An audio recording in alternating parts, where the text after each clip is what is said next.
My name is Greg Blockner, and I'll be your presenter today. A brief word about who I am. My role is the Director of Engineering for Gurobi Optimization. I have a doctorate in Industrial Engineering and Operations Research from Georgia Tech. I've trained customers worldwide in optimization modeling and optimization software, and I've been with Gurobi for over 2 years now. We're going to cover a lot of material today, and if you have questions, you'll be able to use the chat system as part of this web seminar system, and we'll have some time at the end for questions and answers. First, let's talk about why should you tune. Of course, we brag about how great Gurobi Optimizer is and how fast it is, so it raises a question, if Gurobi Optimizer is so fast, why do you even need performance tuning? And the way I like to think about this is to paraphrase Sam Savage, a professor at Stanford University. He talks about something that he calls the flaw of averages.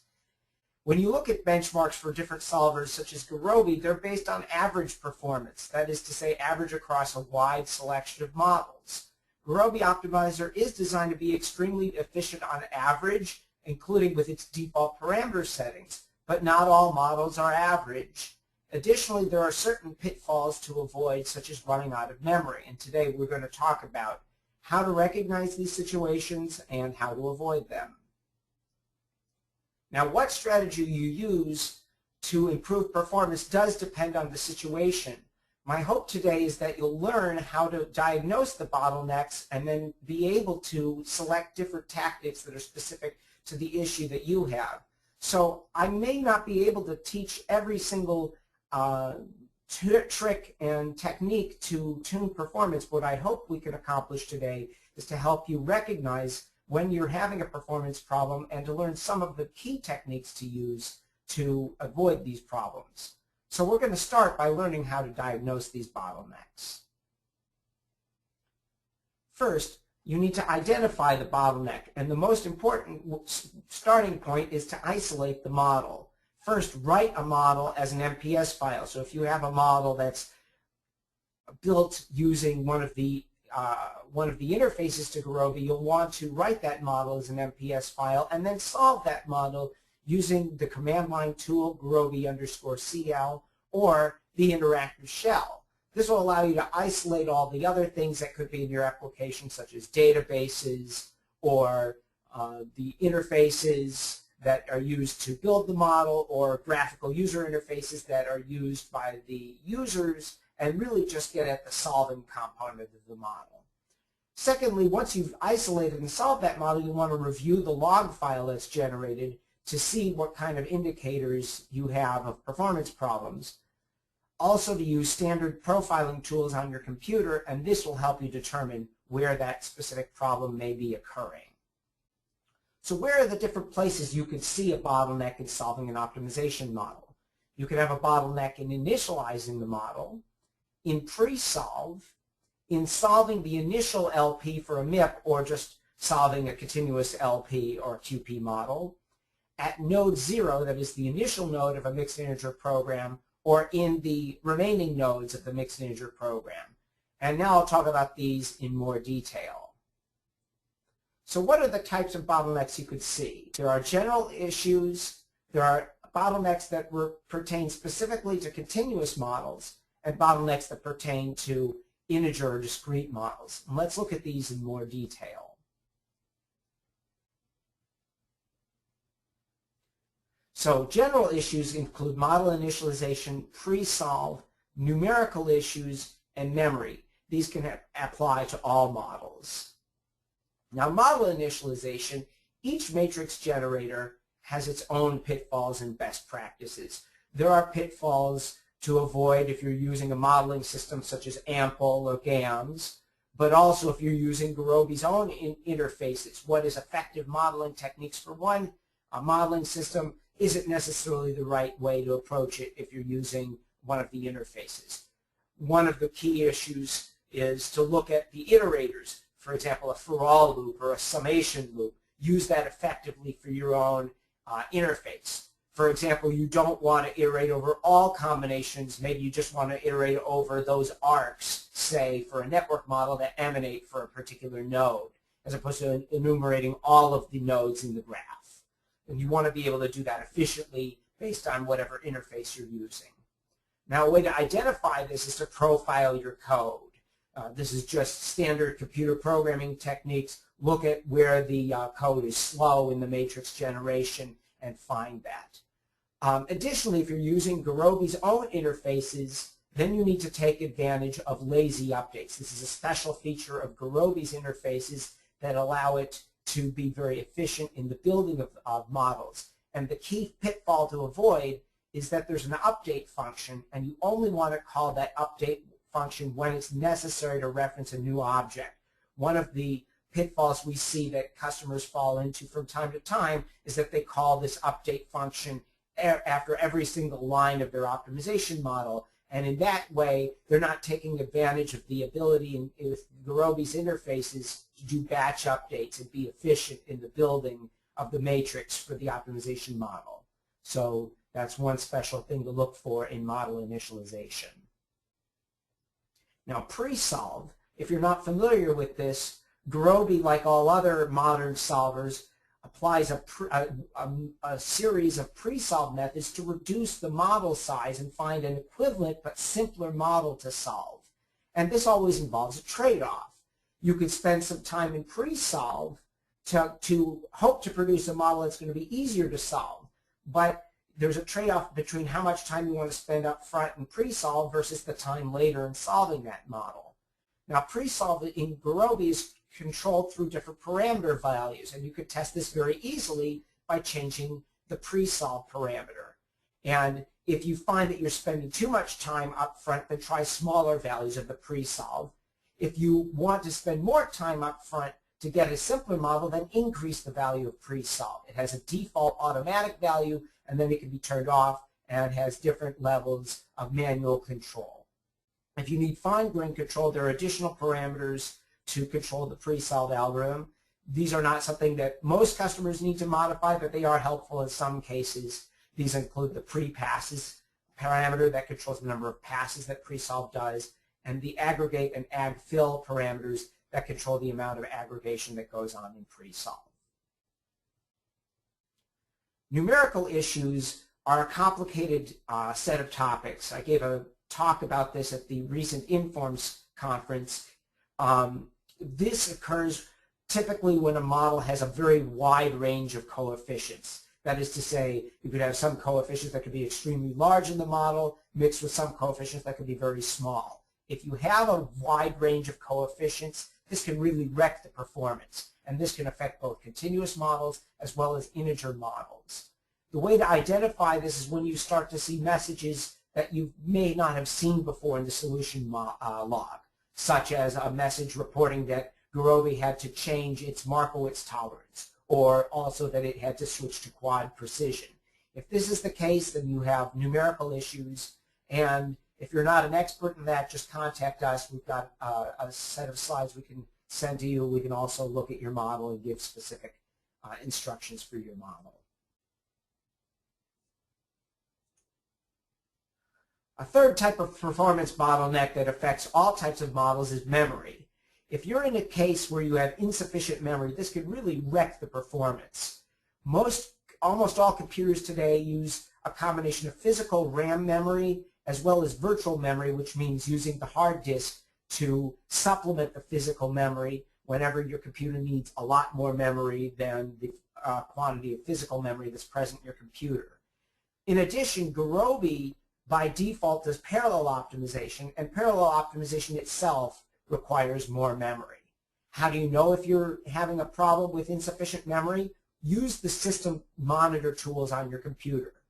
If you're on Windows, you can use System Monitor. If you're on Linux, you've got tools like Top. If you're on Mac OS, you've got the Activity Monitor. If you've got a question that your system may not have enough memory, you can test a few things, such as decreasing the threads count, which will do less parallel processing and require less memory. If you're doing a MIP, You can also use the node file start parameter and set that to use the disk to store the MIP node info. I'll talk more about that a little later. On most cases, you shouldn't be skimping on memory. Memory is relatively cheap. It seems to drop in price almost every month. And you should really, if you're doing any kind of larger optimization models, get as much memory as your computer will allow, so that way you don't have any kind of a memory performance bottleneck. If you've got any questions about memory, always take a look at the monitor tools, and you can also contact us for more information.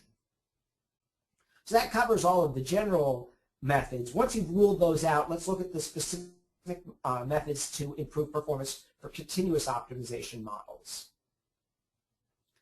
Now, Gurobi has 3 kinds of continuous optimization models, continuous optimization algorithms for continuous models. These include the dual simplex, primal simplex, and the barrier method.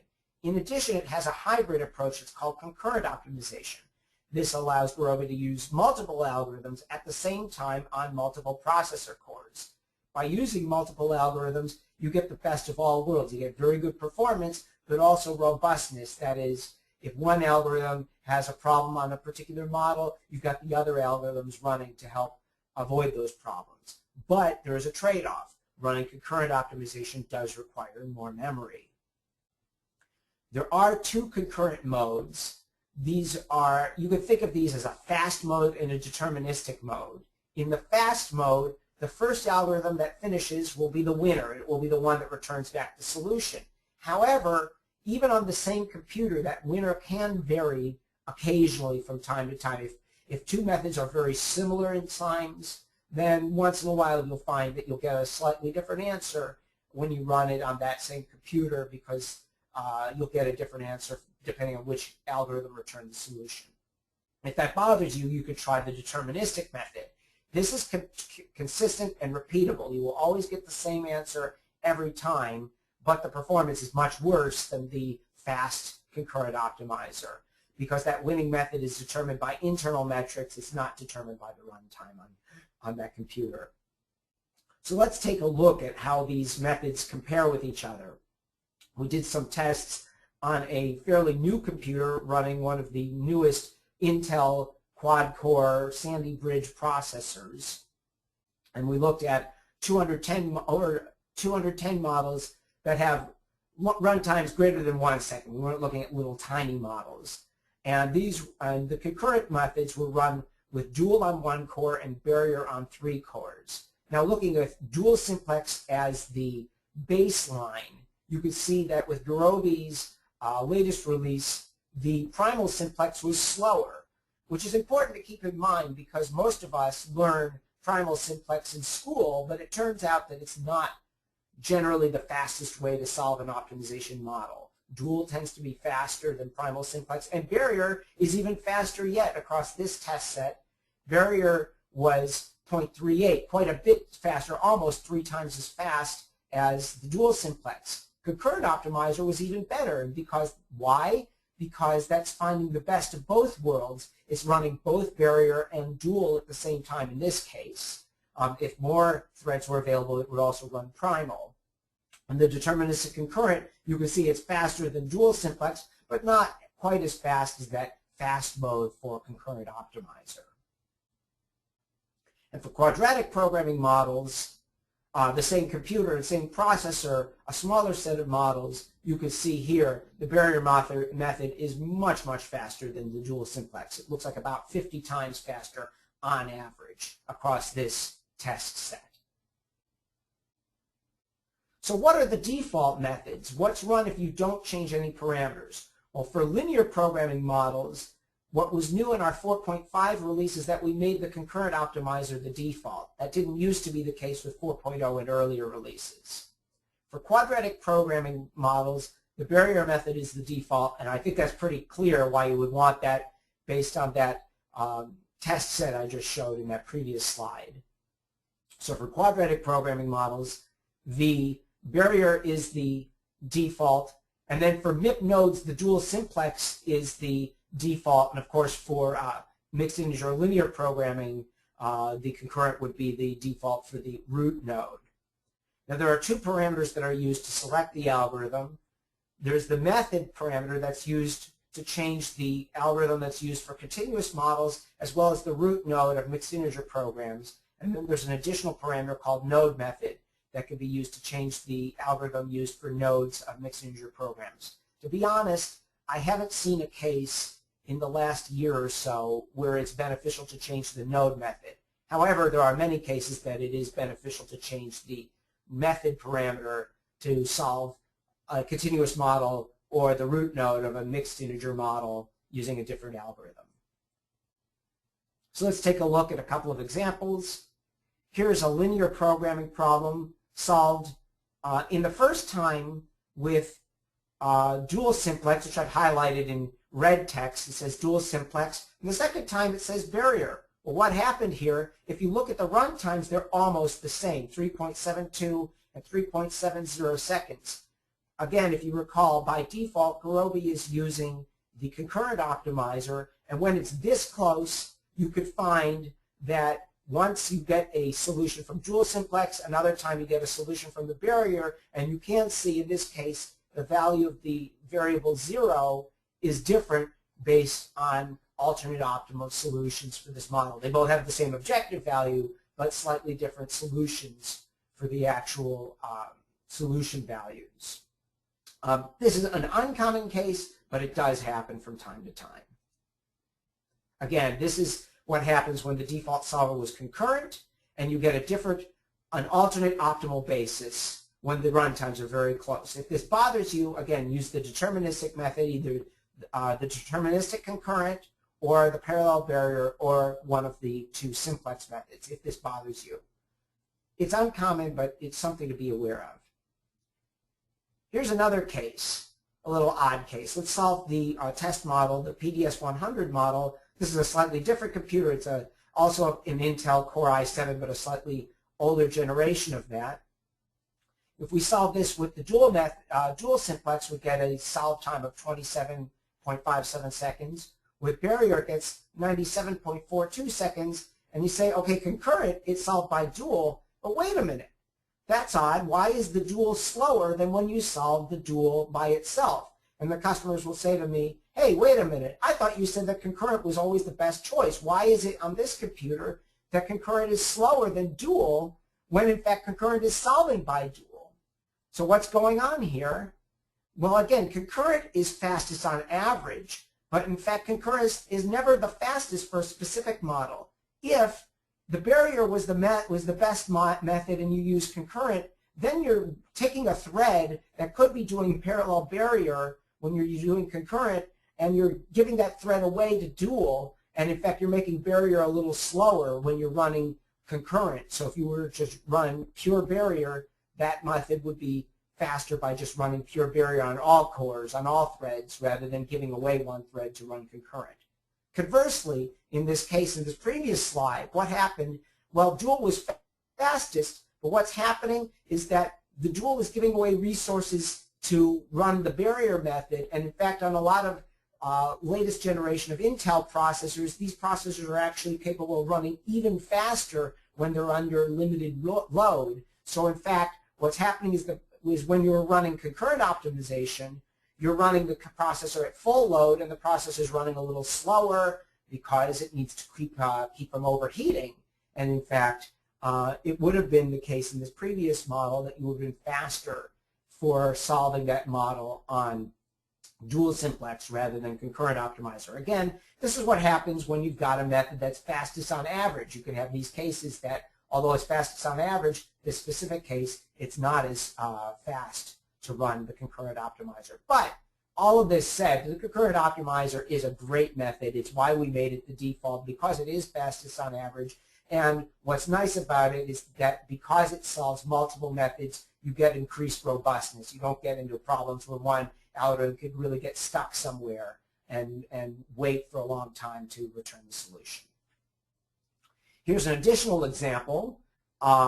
Let's take an example where the LP solved quickly in Gurobi Optimizer 4.0, but we got much worse performance in 4.5. And so the customer said, hey, wait a minute. You guys at Gurobi, you tell us that each version you make Gurobi run faster and faster. What happened that Gurobi runs slower in 4.5 than it did in the 4.0 or previous versions. And so one of the questions we could ask is, hey, if you look at your computer and you usually have that little gray or green or red light in front of that computer that indicates when the disk is working, is it flashing? And if the customer says yes, why do you ask? Well, this is because of memory use. That flashing light often is an indicator that your computer is using virtual memory. And one change that we made from the 4.5 release onward is to make the Concurrent Optimizer the default method. And that Concurrent Optimizer is doing more than one algorithm at the same time, which requires more memory. And because it's invoking barrier, and barrier uses a lot more memory than dual, and you're running both at the same time, with each having its own copy of the model, you're running into a memory situation. If that's a problem, try to run it on another computer with more memory, or switch, if you must run on that computer, say it's like a Windows 32 computer and you've already increased the memory to its maximum, you're not able to add more memory, then use one of the other methods. Particularly dual simplex uses much less memory than barrier, or certainly than Concurrent Optimizer. A few other parameters to improve the performance of continuous models. There's a parameter called norm adjust, which allows you to select different simplex pricing norm variants. This is very helpful, not just for primal and dual simplex, but also for the crossover method. It's quite useful for continuous optimization models. It has a default value, but there are many times that changing to one of the different values of norm adjust will really help the performance of your model. In addition, for barrier method, because it uses a crossover method to change over to produce a basic feasible solution, you can control how that crossover is done through the crossover parameter. And that can make some improvement if you see a bottleneck that's occurring when barrier is crossing over to produce that basic feasible solution. Now, that sounds like a lot, but in fact, most continuous optimization models are relatively easy to tune. You try one of the different method parameters, you can try norm adjust, you can try crossover for barrier, and check for memory issues, and of course all of the other methods we talked about like Presolve and numerical issues. But for the most part, continuous optimization models are fairly easy to tune their performance. Integer optimization is a whole other situation. It's much more complicated. When you're trying to figure out where the performance bottlenecks are in solving a mixed integer program, you have to say, where are the bottlenecks? Are they the time to solve the LP or QP relaxations? Are they issues in moving the bound? Or are they issues in finding feasible solutions? The techniques you're going to use to solve and improve the performance of these mixed integer programming models will depend on which one or more of these bottlenecks are you seeing. Now, if the relaxations are the bottleneck, go back and use all these techniques I just talked about over the last few minutes to tune the performance for continuous optimization models. Remember that when you're solving a mixed integer linear programming model or a mixed integer quadratic programming model, you're solving a series of linear programming or quadratic programming models. So if those are slow to solve, they're going to hurt the performance of your mixed integer programming model. So go back and look at the performance of the continuous optimization models. Try different methods for solving the root and nodes of those. Check for the memory issues that we talked about before, and also try the different values of the norm adjust parameter. Again, all the methods for solving continuous optimization models are useful when the continuous relaxations are the bottleneck for mixed integer programming models. Now, that's not the most common case. Most common cases look like something else. So let's see one case. Here's an example of a Gurobi log file. What would you do if you're solving this model and you look, the root node solves very fast in just a second, and then we see 2 seconds, 10 seconds, and we're going and marching along pretty fast, but we're not converging yet. So what should we be doing for this? Well, what we could do is change the focus of the search. Gurobi has a parameter called mid-focus, and this allows Gurobi to focus on different things. By default, it focuses on a balance of finding feasible solutions and optimality. But you could change that by setting it to 1 to focus in more on finding feasible solutions, or to 2 to focus on proving optimality. Occasionally you could also try 3 because occasionally you'll see some benefit with mid-focus on 3. That's really forcing Gurobi to really focus on improving the bound. And you can see here we get much more progress by trying a different value of MIP focus. This should be one of the first things you should try whenever you're having any questions about MIP performance that doesn't relate to solving the relaxations of a MIP model.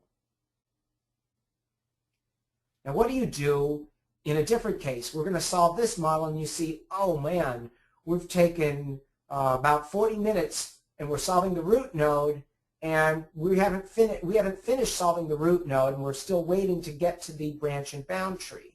And we're seeing that the bound is moving very slowly. We're also seeing that we're stuck at the root node. What things to try? And another thing we should remember is that Gurobi's not doing any parallel processing. So all these great computers that we've got today with multiple cores, it's not taking advantage of those cores yet because we're still at the root node where there isn't as much parallel processing. So a few things you can try. First, you could try to turn off cuts. There are a few models that cut generation is very slow and it's not really providing much benefit. Those are rare, but it's certainly something to try. As you can see here for that same model, we're now finished with solving the root node after only 425 seconds, about 7 minutes, and then we continue on to solve the nodes of the mixed integer program. Now, of course, now we're paying less time in the beginning, but it may be taking less time, a lot more time to solve overall. So it's a trade-off to make. There's another thing we could try. We could try to change the MIP strategies. There's a relatively new parameter that we've included called improve start. There are two forms of this, improve start time and improve start gap. What this does in this case is that we set improve start time to 3,600, meaning 3,600 seconds or 1 hour. After approximately 1 hour of solving, Gurobi changes its parameter settings to really focus on improving the solution. So you can see after 1 hour of solving this model, it achieved a MIP gap of 55.6%, which is in many cases not a very good quality solution. And so then we continue solving this model for several hours, and we go from that MIP gap of 55.6, and we cut it by more than half to 24.7, but the way we're cutting it is that we're really improving those feasible solutions, which in many cases is what we want, far more than the bound information. So this could be very, very valuable by changing this focus to really focusing in on improving the solution. What's nice is that by using improved start time or improved start gap, you still get the benefits of focusing on the bounds for the initial part, and then you could switch over to improving the feasible solutions later on. So in some cases it's better than just focusing in on feasible solutions initially. It gives an ability to change over how it's managing the search.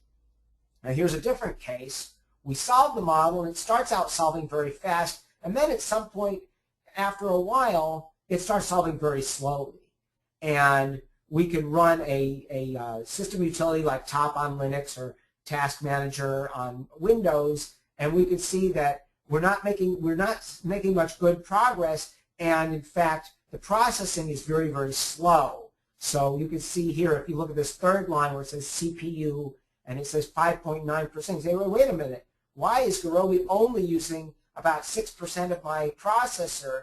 Why isn't it using close to 100%? Or and sometimes it's in Windows, in some systems it reports more than that because of the parallel optimization. What's going on?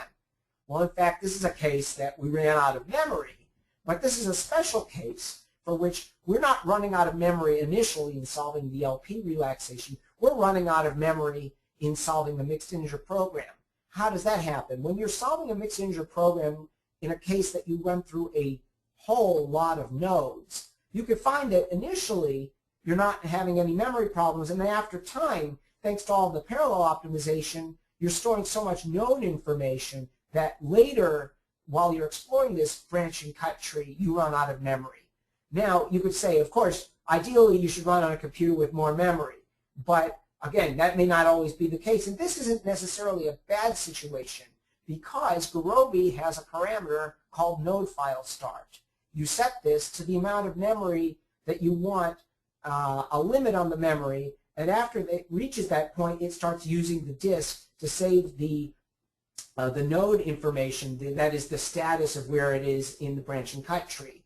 Now earlier I said, virtual memory is very bad for optimization performance. That's true when you're swapping and solving the linear programming relaxations. However, this is a special case that solving the relaxations is no problem. We're just running out of memory because we're exploring a ton of MIP nodes, and this is a very efficient way to use the disk. The penalty is usually not very large. It's typically in the order of 10%. It's not something to worry much about, and but at this point you can use the disk in a very efficient way to solve that model and store the status of the branch and cut tree, and this is a very useful thing. But it's not, again, this is only helpful when you're in situations that you're solving a ton of MIP nodes. Here's yet another case, and we're solving this. In fact, I saw a customer case like this about a month or two ago, and they're solving, and they have a MIP gap of 100%, and then 53%, and then 0.2%, and then they get down to 0.1% after 175 seconds, and then they seem to be kind of stuck there. So after about 3 minutes, they get to something that looks awfully good, and they don't get any better than that, and they let it run for 2 hours. So what should you try in this case? In this case, this is a situation where I would recommend that you adjust your termination criteria.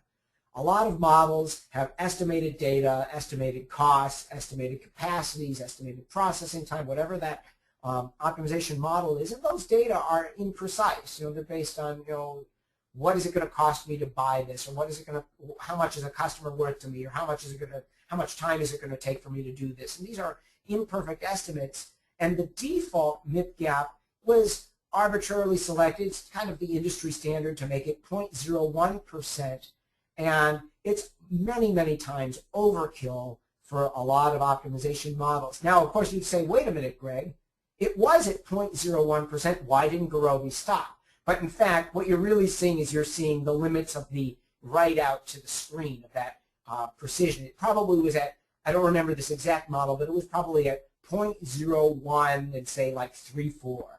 And so it's not quite at 0.01. It's awfully close. So in this case, I'd say, hey, set it to 0.05% or 0.03% or 0.1%. And you're good to go. And that model would then solve very quickly, and you're not really giving up much in terms of solution quality. You've got estimation errors in the data that are far worse than that little bit of round off that you're talking about in the quality of the MIP gap. Again, there are some additional pitfalls to avoid. Don't over-tune parameters. In fact, this is something we debate internally at Gurobi all the time. When we make recommendations to customers, we often ask ourselves, are we recommending too many parameters? Can we cut that back? Generally speaking, I don't like to recommend that you change a parameter unless you're seeing a very significant improvement by changing that parameter. That is to say, if you're not seeing an improvement by 2 times, 3 times, or even maybe 20 or 30%, don't change it. Because we've set our default values of our parameters to work well for a wide variety of models. We test these parameters all the time. We test them across a huge amount of benchmark models, both ones that you've seen on academic websites, as well as private models that we get sent to us all the time from our commercial customers. And we've set our parameters very carefully to work well and be robust across a wide variety of models. Again, if you're not seeing a big improvement from setting a parameter, if you're not seeing an improvement of 30% or far greater than that, don't change the parameters. Because in general, we've tried to make the default parameters as very robust. One additional thing to keep in mind is that Gurobi is not the same as other solvers like Cplex or Express or some of the free and open source solvers. So even if you've got a model that you've used for many years, that you've been running for many years with Cplex, and you found some parameters that work well with Cplex, it's not necessarily the case that those parameters are well suited for Gurobi.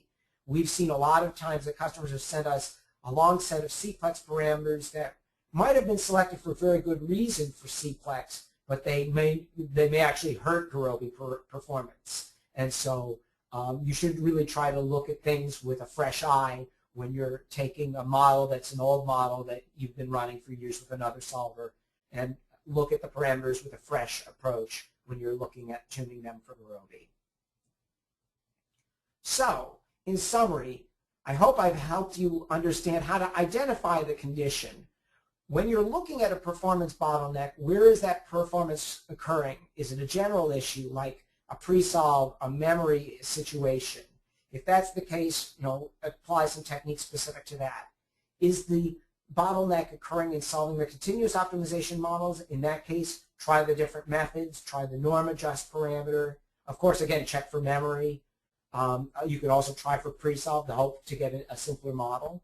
And if it's an integer programming model, ask yourself, again, is it a problem with solving the continuous relaxations, a problem in finding good feasible solutions, a problem in the bound, a memory situation? Approach it in terms of those. Always look at the log files and profile this model. The tuning methods that you use do depend on this situation. There is no one-size-fits-all for performance tuning. I want to give you an idea of some additional resources where you can go for more information. In the Gurobi reference manual, which I'm going to show you, this section of it, there's a part that many customers don't know about. It's called the parameter guidelines section of the Gurobi reference manual. I'm going to switch on my computer to show you what this looks like. In the Gurobi Optimizer reference manual on the Gurobi website, if I scroll down to near the bottom of the manual, there's a section here which says parameters.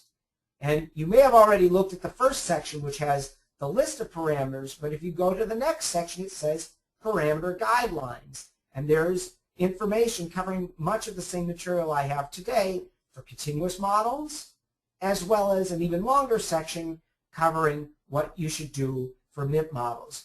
If you haven't read this, I really encourage you to do so when you get a chance. So that's an important, a very critical resource and one that's often overlooked. Of course, commercial customers who have questions about performance should email our technical support, which is support@gurobi.com. That's not for academic users, but only for commercial customers who have a valid maintenance contract, which includes almost all of our commercial customers. In addition, we do have a discussion group for all users, and this is hosted on Google Groups. I'll just click on this to show you what it looks like.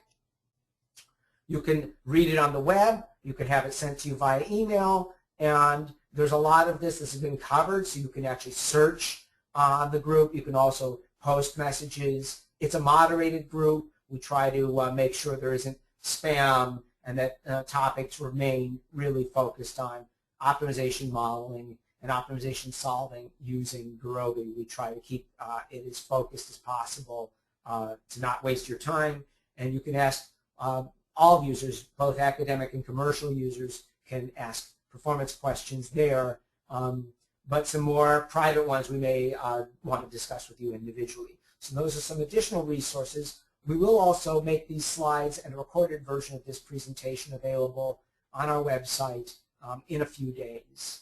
So that concludes my prepared presentation. I'm now going to switch over to question and answer. If you haven't done so already, you can use the question and answer system on the web seminar system to submit any questions. I do have one that I'm going to answer right now. You can also ask more as you want, as you get a chance.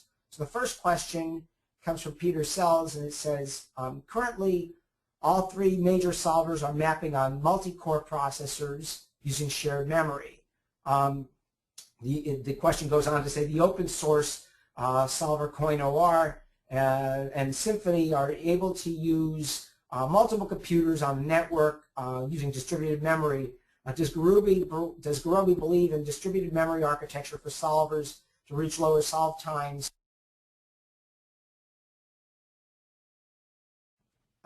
And are we working on this?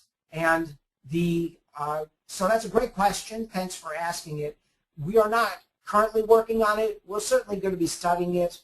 To date, we haven't seen a lot of cases where it's helpful. For instance, there are no effective ways to do parallel optimization of linear programs across a network. There are some cases that mixed integer programs could benefit from that. We are aware of it. It's something we're certainly going to continue to study, but we don't have any concrete plans for that today. But we're always working on methods to improve the performance of Gurobi, and if that looks like the next great one, then it's certainly something we'll consider. But thanks for asking. Great question.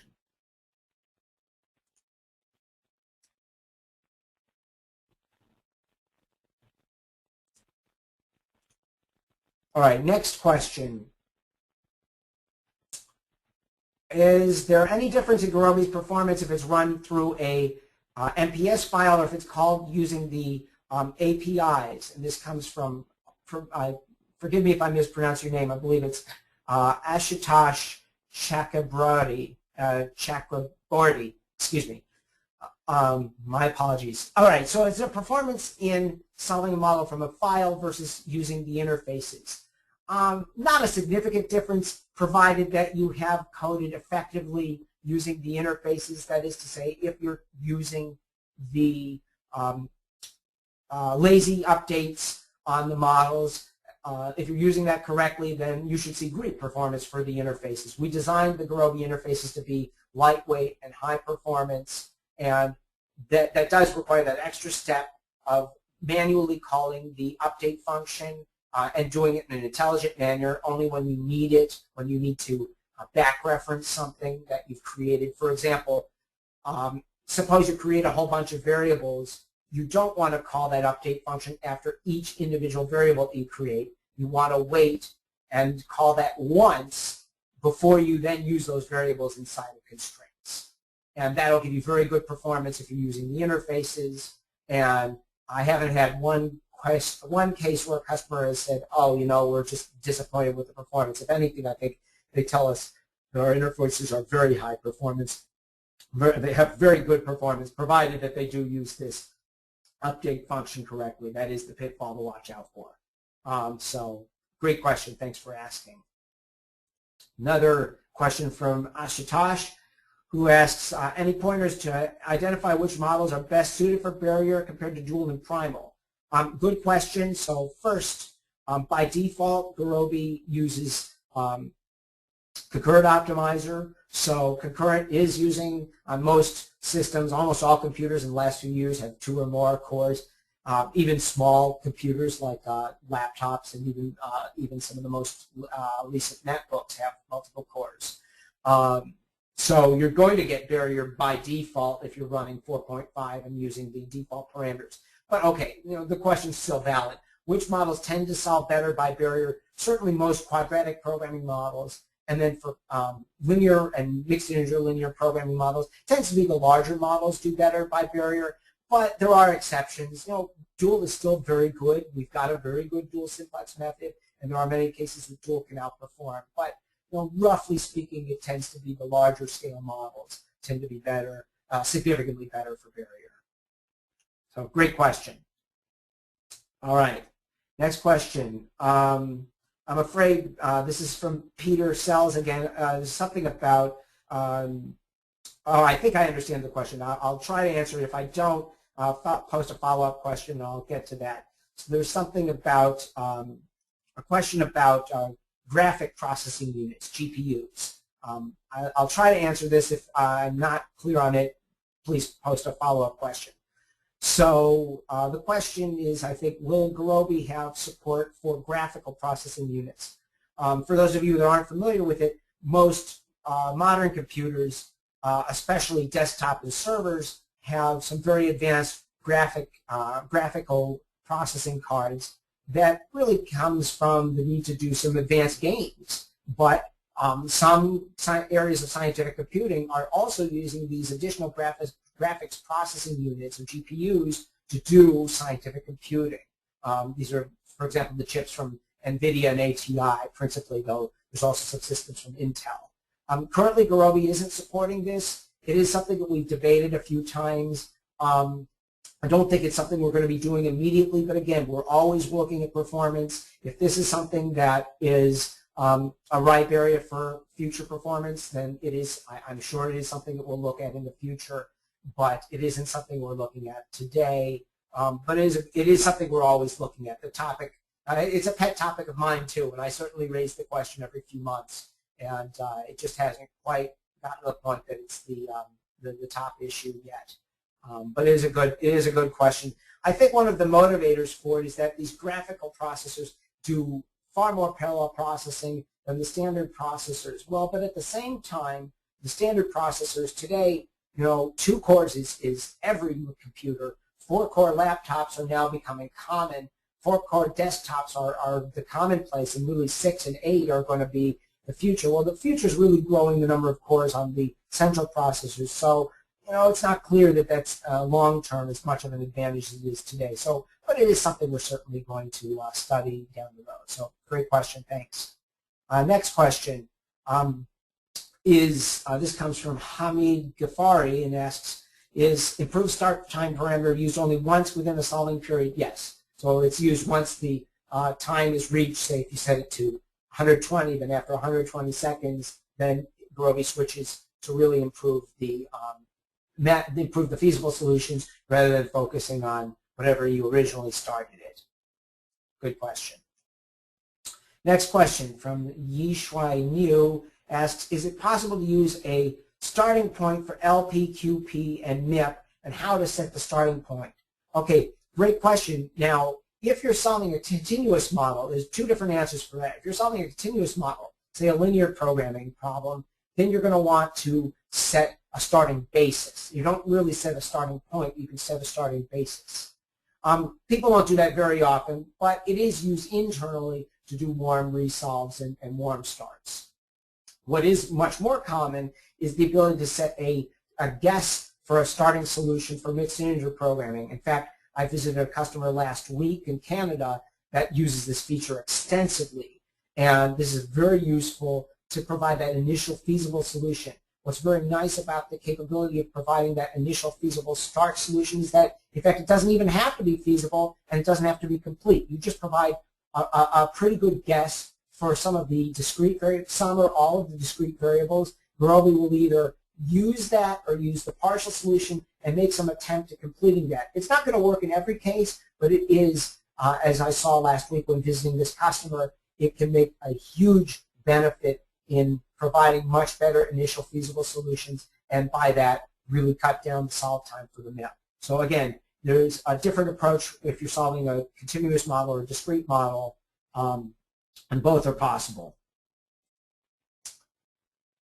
Next question comes from Nagaraja Shamsundar, who asks, can you monitor the number of active threads as Gurobi is moving from one phase of a MIP to another? The best way to monitor the progress of the threads is to look at your performance monitoring tools, activity monitor, system monitor, top.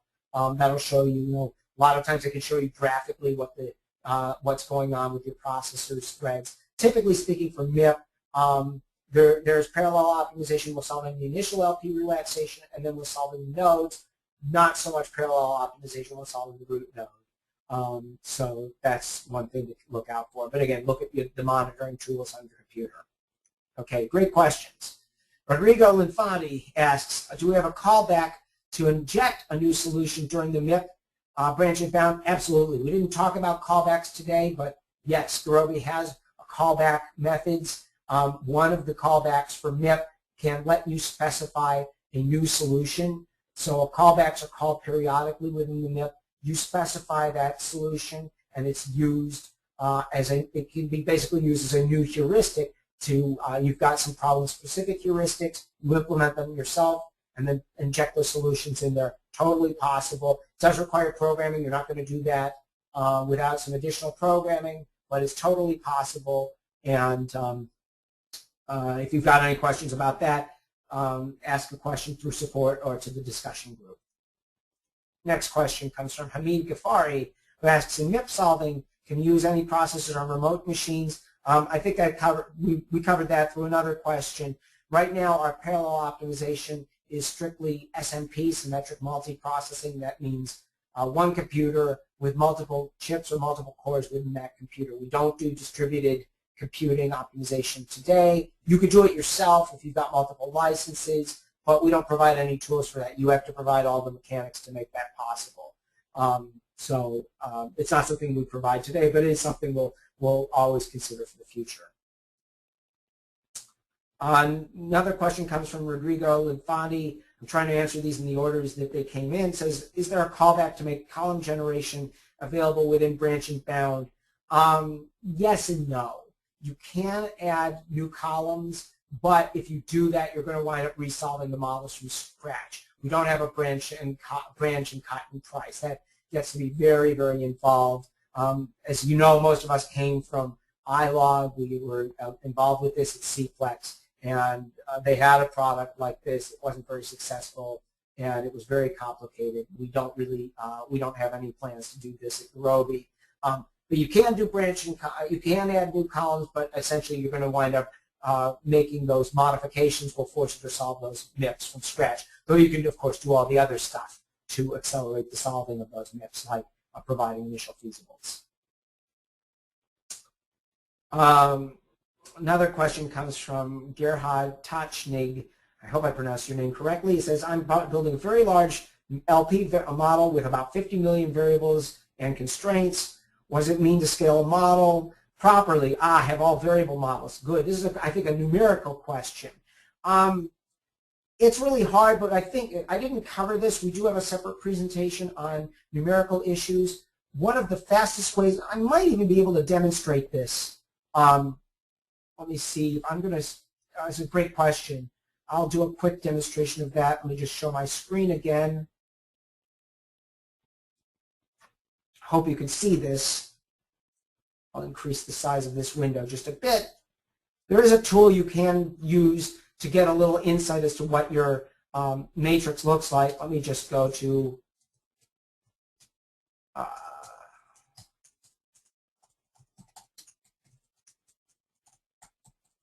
I'm going to load a model using the interactive shell, and if you're using our interactive shell, there's a function called print stats.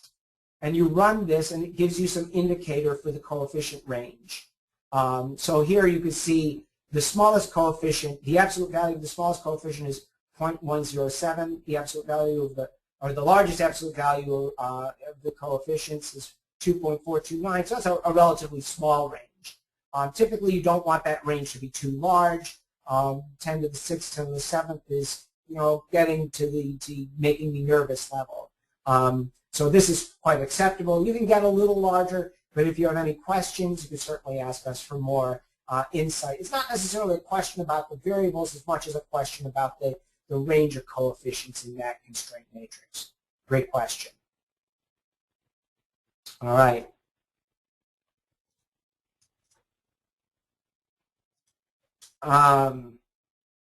Peter Sells asks a question I think is, IBM recommended they used constraint programming instead of mixed integer for a specific scheduling problem. And so the question is, why did they recommend that? So it's hard to say. I'm not at IBM these days. Well, I was never at IBM. I was there before iLog became part of IBM. So I can't really speculate what IBM is telling you. There are a few models that do well with constraint programming. They tend to be different kinds of activity scheduling.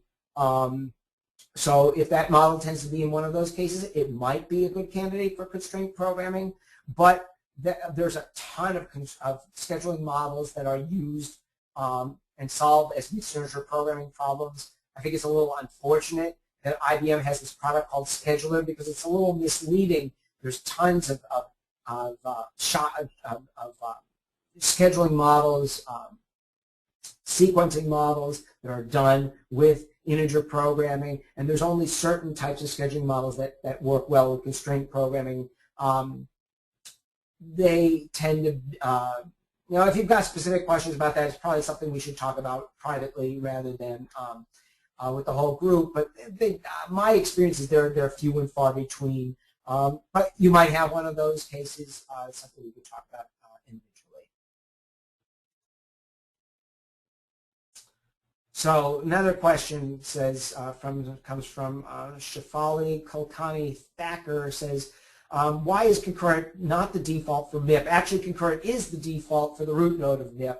It's not the default for the subnodes because of you want really the parallel processing to be done by exploring the branch and cut tree, not to be used for solving the individual nodes. But concurrent is most definitely the default for solving the root node of mixed integer linear programming.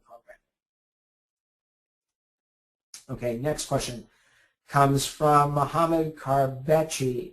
Again, apologies if I mispronounced your name. The question is, when solving a mixed integer programming with Cplex, it reports an error. What's the cause of that? I'm sorry, I wish I could help you, but I don't do Cplex technical support. You're going to have to ask them about that. Gurobi has its own error codes and status codes. You definitely check for them.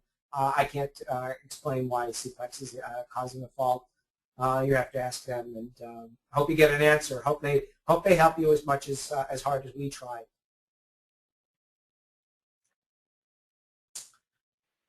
All right, next question comes from Christian Ulrich, who says, is there a parameter you could set to stop solving when you don't see any improvement in the MIP gap? Oh, that's a great question. I've seen this a couple times from other customers.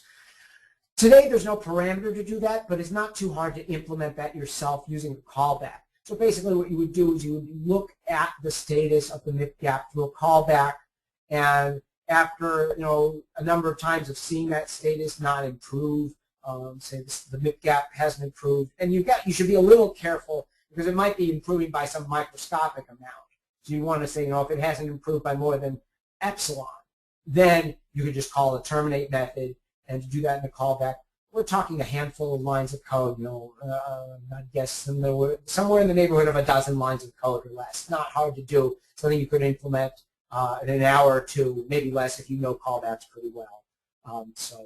Not hard to do with callbacks. There is no parameter though directly from that.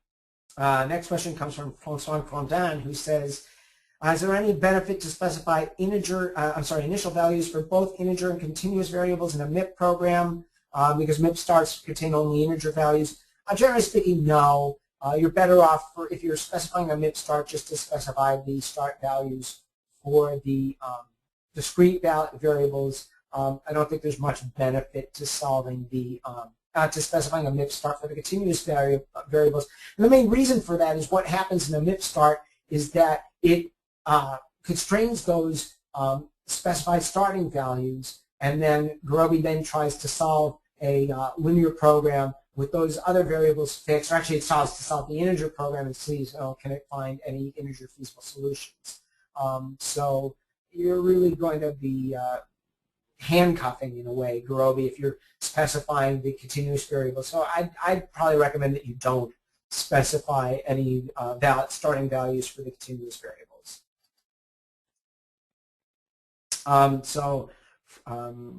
Let's see, I think I covered that question already.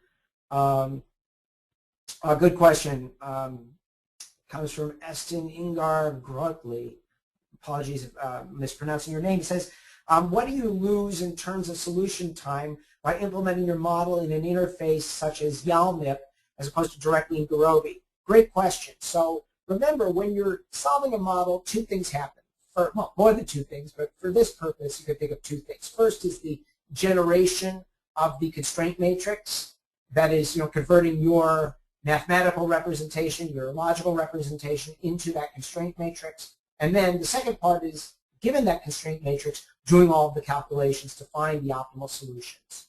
So hopefully, assuming you're getting the same model in and out both ways, you're getting the same matrix, you've coded it equivalently, the solve time should be roughly equivalent, no matter what interface you're using. So if it's not, it's probably because you coded up slightly differently. Hopefully you coded up only slightly differently, and it's not a different representation. If you need to debug it, write it out as a .lp file and eyeball it, because the .lp file is human readable. You can open it up in your favorite editor and review what it looks like. So assuming that it's it really is the same model and there isn't some wild degeneracy that's changing the performance. The setup time, I'm not a real expert in YALMIP. I know it's one of the open source add-ons to Gurobi. You can use that. What you should be looking at is, to profile your application and see how much time is being spent for setup time versus solve time.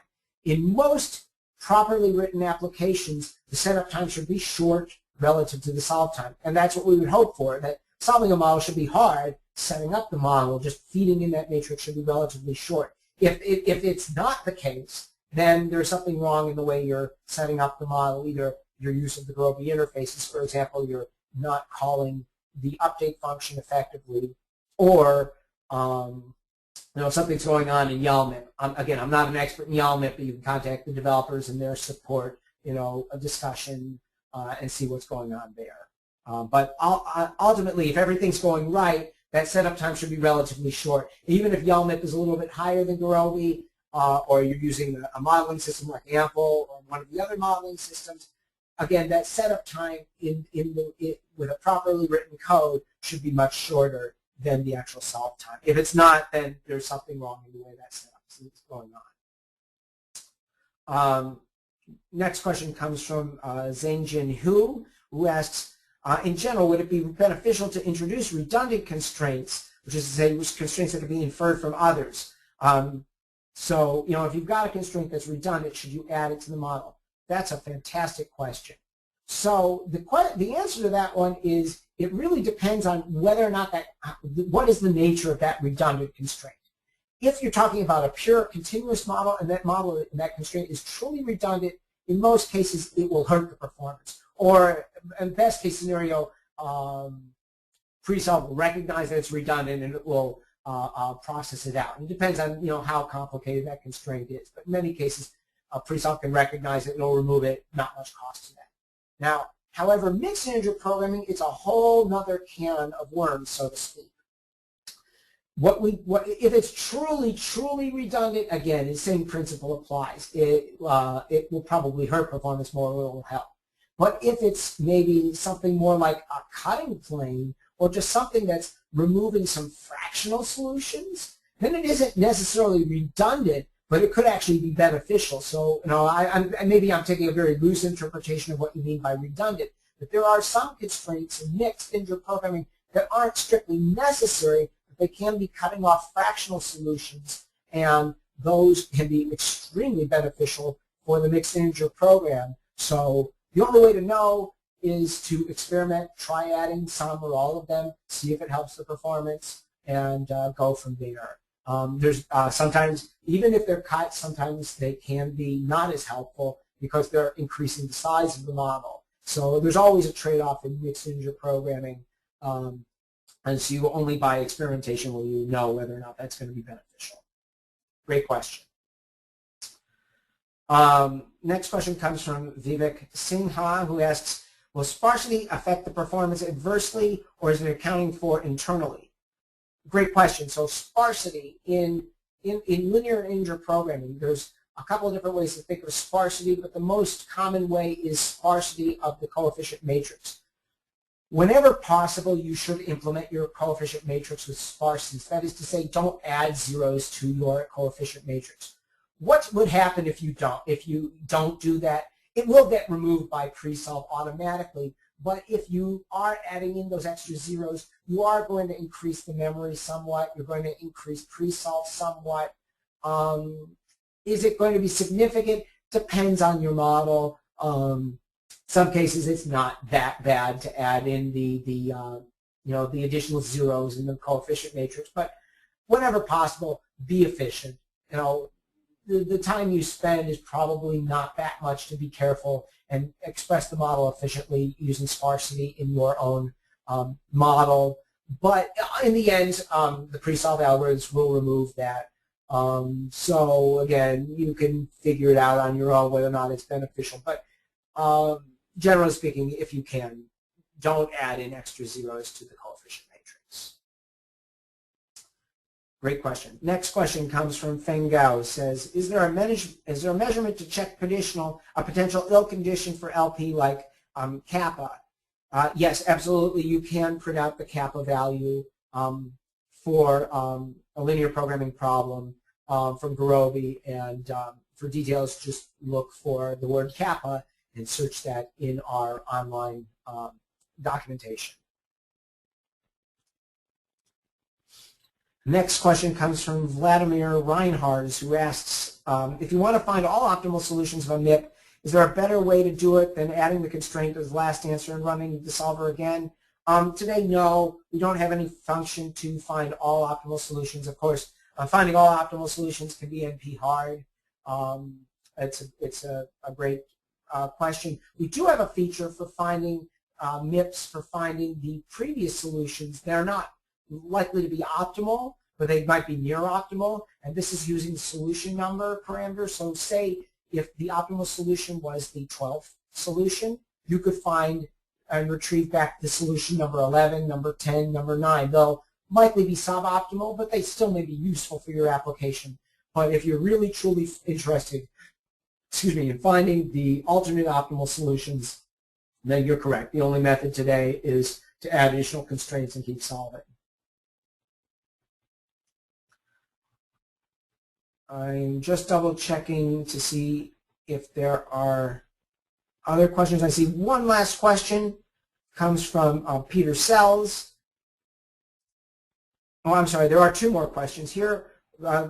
First from Ashutosh Chakrabarty, who says, what's the best way to stop Gurobi once the target objective value is reached instead of running it to optimality?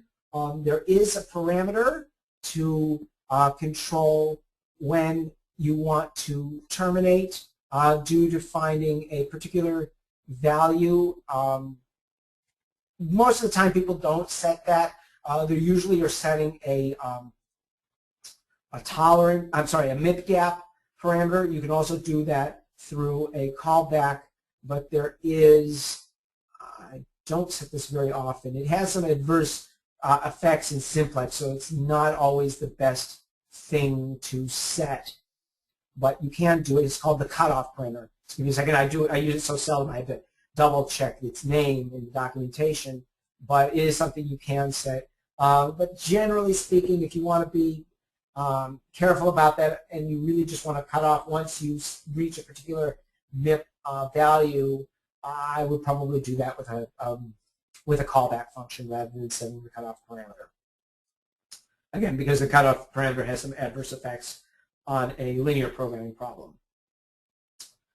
Next question comes from Metin Karaman, who says, what's the impact of the parameter settings such as RINs, feasibility pump, to decide is the course of optimization the only indicator? Yeah, and basically it's trial and error.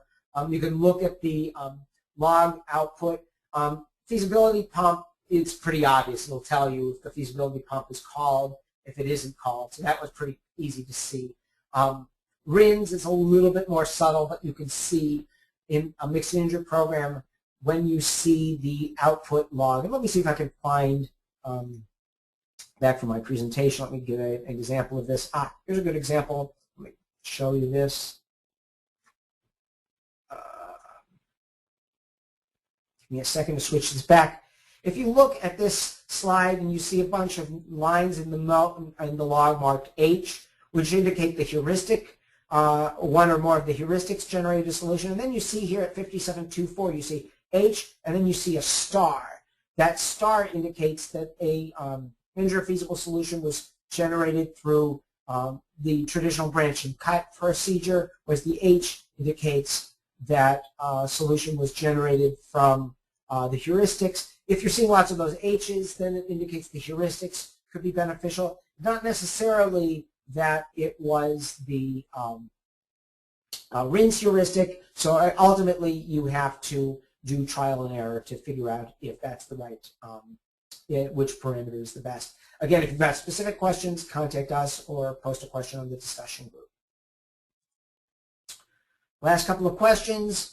Another two from Peter Sells asks, in a graph-based mixed integer linear programming problem, is Gurobi able to convert the basis from time variables to edge variable basis if it could solve that faster. I'm not 100% sure I understand the question, but if I understand it correctly and you're talking about reformulating, that's probably beyond what Gurobi can do inside of its Presolve methods. Presolve is more about linear algebra reductions. If you've got a couple of different model formulations, you're going to have to try them yourself. Yeah, I think that covers your 2 questions there. Rodrigo Linfati asks a great question. Says, I see that Gurobi's using the Intel math kernel library. Does that mean that Gurobi's optimized for Intel and not AMD? And the answer is, in fact, we're using Intel's compilers, which are highly tuned for all of the latest processors. Now, there's a lot of stuff that Intel does for the Intel processors. This is kind of a political question. You know, how well does Gurobi ultimately run on Intel versus AMD hardware? And we don't publish specific benchmarks for one hardware versus another. If you've got specific hardware questions, the best place to look is the Spec 2006 benchmark. You can search that on the internet. And if you look for the floating point benchmarks, you can see how well Intel compares, a particular Intel chip compares versus a particular AMD chip. I'll give you a good indicator of how to expect it. We do a lot of work to make sure that Intel runs, ensure that Gurobi runs as fast as possible on the latest and greatest hardware. We have done some specific tuning to take advantage of the latest instruction set for the new Sandy Bridge hardware processors and chipsets from Intel. And we have seen some great speed ups just from that new hardware, but I can't really publicly say, you know, how well does Gurobi run on AMD versus Intel. The best place to look is to look at that Spec 2006 benchmark. But we do try to make sure that it runs as fast as possible on all recent hardware. So I think that does cover all of the questions I've received. I'll give just a few more seconds for other questions. Again, if you've got more questions, you can always contact us. And I hope this has been helpful and useful. And thank you very much for your time today. If you are so inclined, we are going to do a repeat of this presentation in, well, let me see if I can do the math, a little under 7 hours. So it's 6 hours, 43 minutes according to the clock on my computer. And whether or not that's at a convenient time for where you're standing, you're welcome to attend that as well. Thanks so much, and have a great day.